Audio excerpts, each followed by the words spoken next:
opposite of addiction. It's not sobriety, it's connection. But the fact of the matter is that we can come out of it, if we don't walk in that shame. Shame dies when secrets are shared in safe spaces.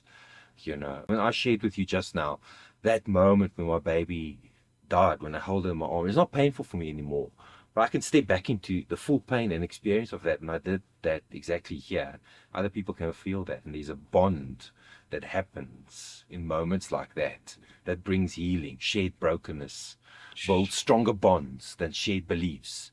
So we get the guys together to talk about the pain in their lives. I always tell the guys, with one hand you hold on to the light. You hold on to the light with everything inside of you, and with the rest of your body and your other hand you jump into the darkness and the pain of someone else's life.